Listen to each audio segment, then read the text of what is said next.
This is a taped statement being conducted by Catherine Byron of the Indianapolis Metropolitan Police Department. Today's date is April 25th, 2007. The time is now approximately 10:25 a.m., and we are located in Kalamazoo, Michigan. Present are myself and Mr. Richard Schultz. Okay. I guess this is a meeting that's been, 10 years in the making? Pretty close. And I called you about, 6 weeks ago? Something like that, yes. Completely out of the blue, right? Yeah. So this is really other than that initial phone call and a couple of scheduling phone calls here and there. This is really the first time we've had an opportunity to talk. Correct. Okay. And I am recently the new detective reassigned to your wife's case, Bonnie. Mm-hmm. The missing persons case. I know it's been 10 years, but what can you remember? What can you tell me about that? Can you just kind of start from the beginning for me and... Well, again, the night of July 3rd, 1997, Bonnie was going out with people she worked with. I believe it was somebody's birthday party for somebody she worked with. I don't even remember where she said they were going. But she left the house at 8:30 in the evening. And again, went with the people from work who, again, because of the nature of her work, I didn't know any of them because they worked late night evenings and I was home with the kids. Right. And again, I know it's been 10 years, so what did you do? What's your best recollection of that evening? I was home with Gretchen. Mm-hmm. I'm pretty sure Josh spent the night with friends, but Gretchen and I were at home. I don't remember specifically what we did. I don't remember necessarily going anywhere, but she was only 10, so we were at home. She went to bed whatever time she normally did. She got up the next morning, I think around 8:30 or something like that. That's her normal time. Bonnie wasn't home yet, and I didn't know specifically who she had gone out with the night before, so I waited a little while to see if she maybe stayed somewhere else and was going to come home, and then started looking around the house for trying to find a list of names of people she worked with. And so later that day in the afternoon, and I don't remember exactly when in the afternoon, I think I found a list of some of the people, and Anita's name was on there. That's the lady she said that she was going out with. I called her house a couple of times and got no answer. And then later that day, which would be the 4th of July, Anita's daughter called and said that my number had come up on her caller ID a couple of times. I said I was trying to get a hold of her mom to see if she knew where Bonnie was, and Anita's daughter must have called her, and then I talked to Anita, and she said, well, as far as she knew, Bonnie had headed home.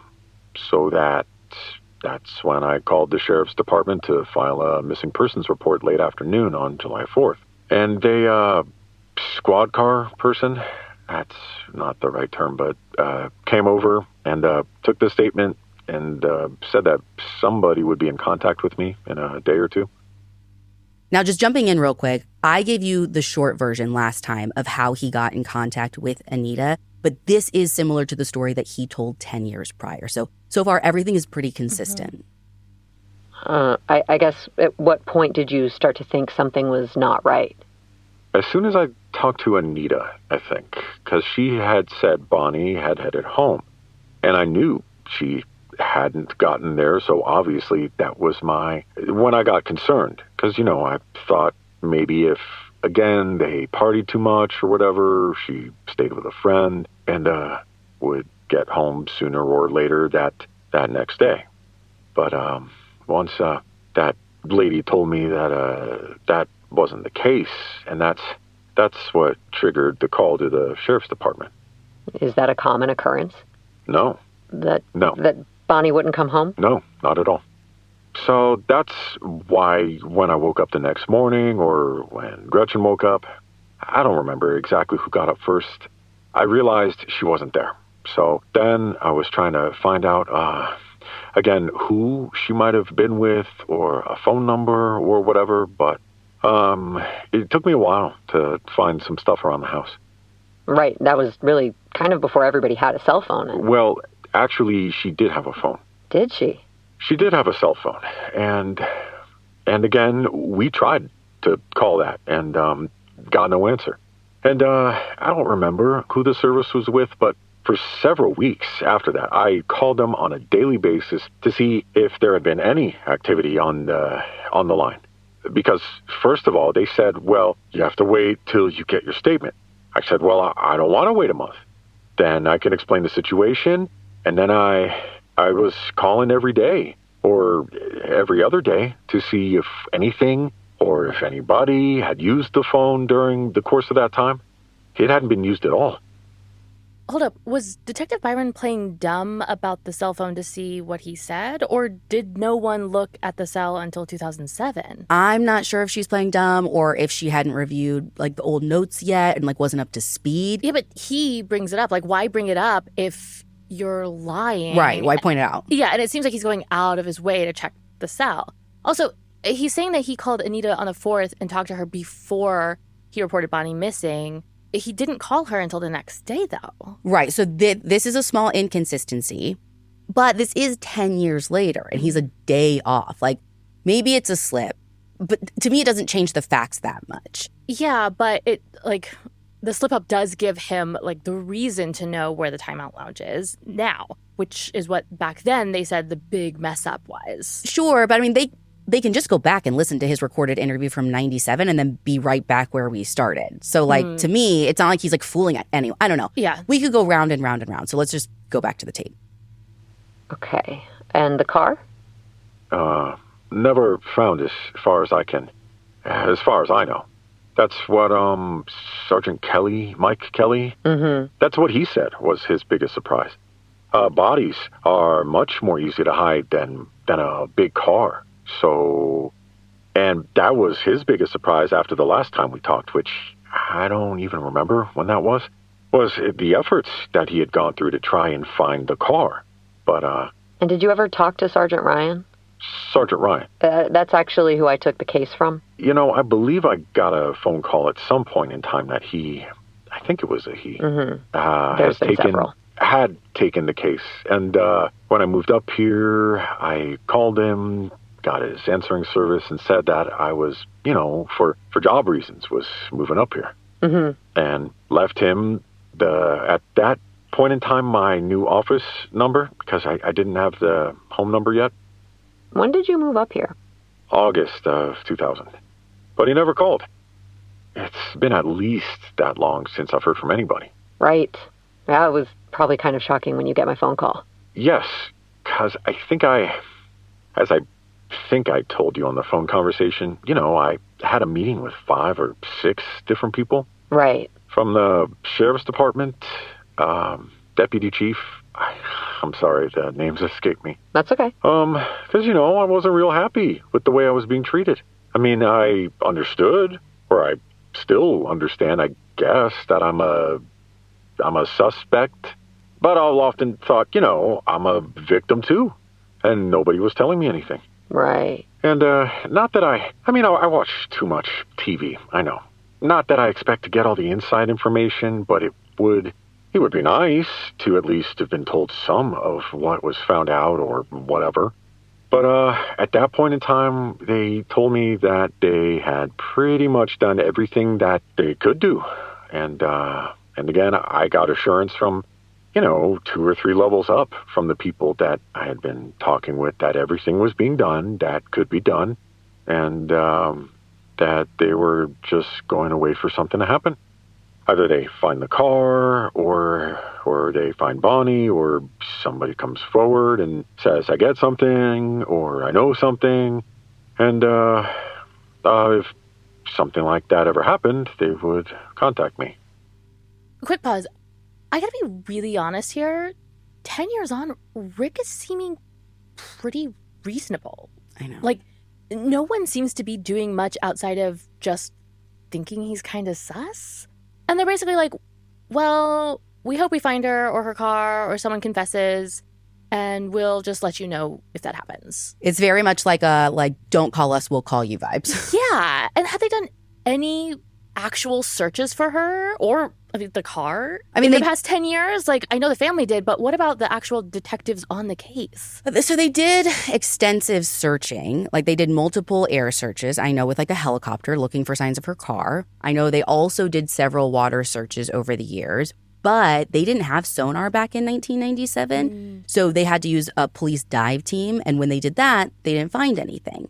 And they did a lot of legwork too, but all the legwork was very much like around this, like any idea that could help them prove like the Rick did it theory.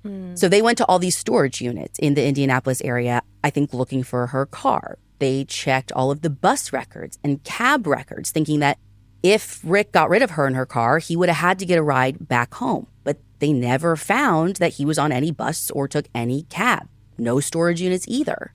So going back to the tape, in this interview, they asked Rick what he thought could have happened. What is your theory? 10 years. What has gone through your mind in 10 years? You know, the TV guy, Scott, asked me that over the phone, and it's like, I don't know. I guess, it's as I told him originally. I said, I don't think she would just voluntarily leave, especially her children. If she encountered something that she couldn't get herself out of, I mean, you'd think again, the car would have been found by now. If she had a accident, I mean, the car would have been found right away. So, I mean, I don't know. I don't know how you hide something like that for that long a period of time. Unless, and I still don't think she voluntarily ran away. And if she did, I don't think she would stay away this long. But, right. It'd be pretty hard for someone to conceal herself and a car for this amount of time. But the other thing is if somebody took her, how did they hide the car for this long a period of time?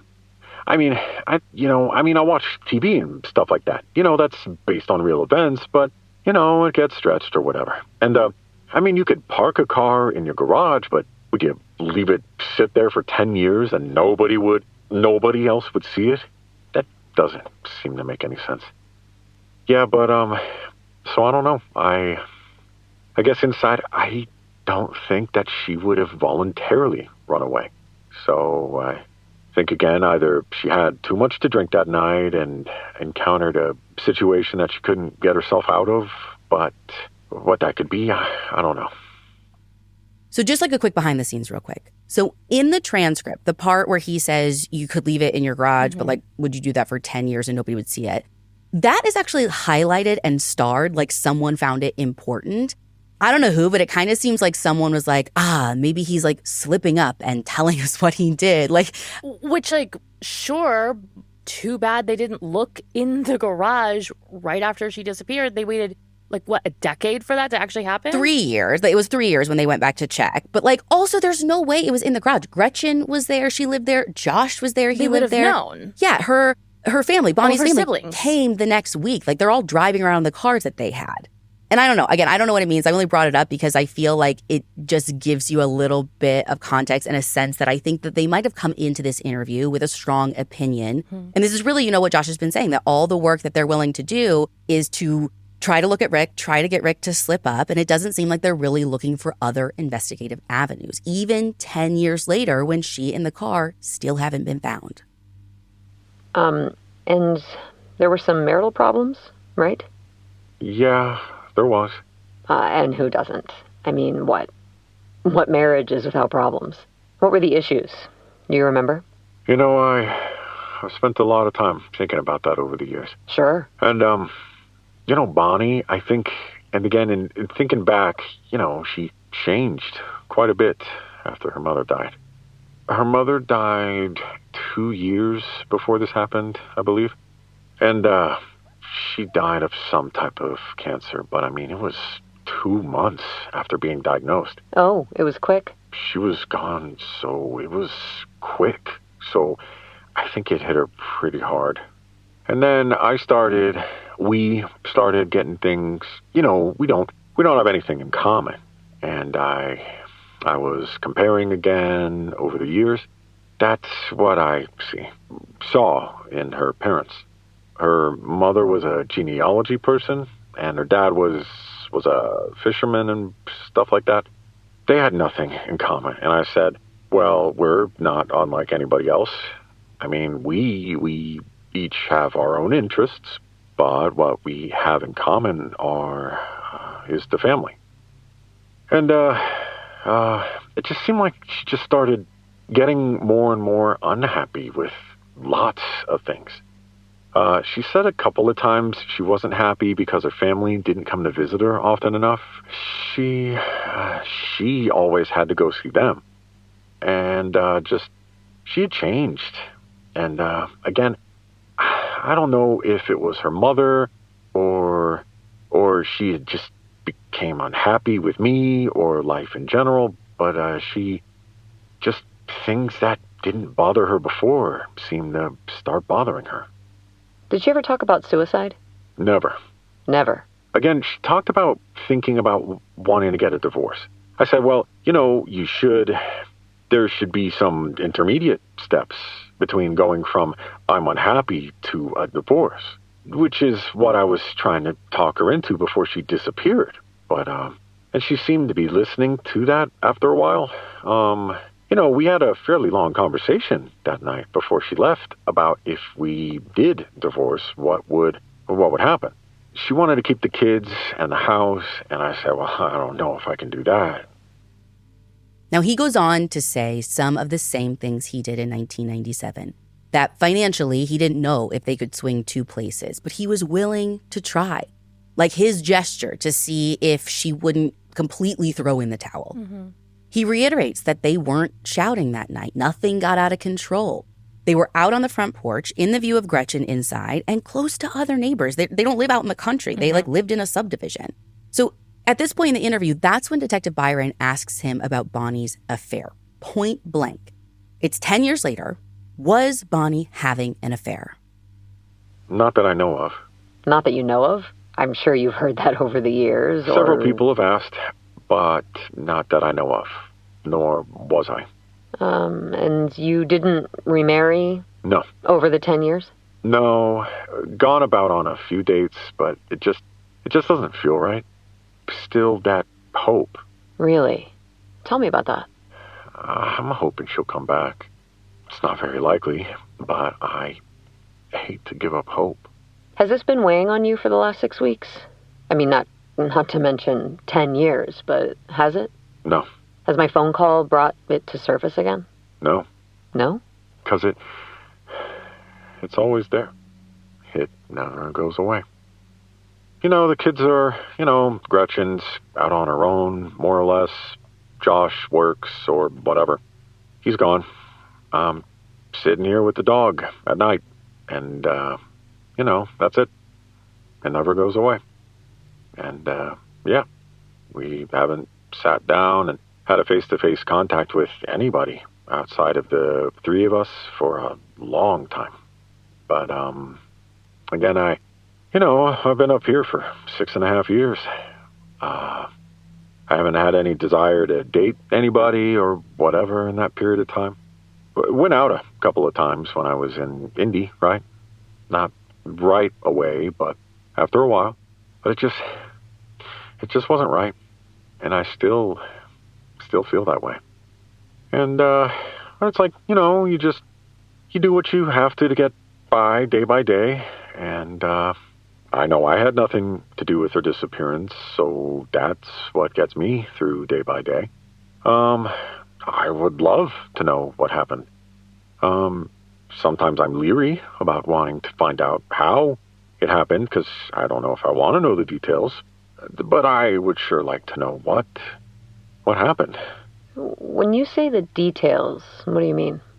Well, I mean, if somebody murdered her, I don't know what. I want to know all of the details. Okay. Did she suffer? That type of stuff. I don't need to know that stuff. I'm not a tabloid type of person or whatever. I mean, I watch the major news events or whatever, but the gory details don't really interest me, like the Virginia Tech stuff. I mean, obviously you want to know that stuff is going on, but the tapes or whatever that were released, which I never did see, I don't really need to know all that type of stuff. But again, I think we all like to know what happened, but how or I'm not sure who. We'd like to know who, if something like that did happen. That's the most difficult part of it all, is not knowing what happened. The lack of closure. Although, I've thought about that over the years, too. I don't know that there, in a situation like this, that there ever is closure. I think there's, again, you know what? Resolution? Yeah, and close. I know what most people mean when they say closure. It gives you, you know what happened. And I guess going forward from there and dealing with that is easier than what we've been dealing with for 10 years. And that's, we don't know what. Right. Is there anything you found out that you can tell me or us? No, not yet. Like I said, I was just recently reassigned to the case. So I'm starting over, looking at it with fresh eyes. So I'm in the process right now, sorting through everything and seeing what I can do. So unfortunately, no, I don't really think I have anything new to tell you. I wish I did. I'm confident that this case can be resolved.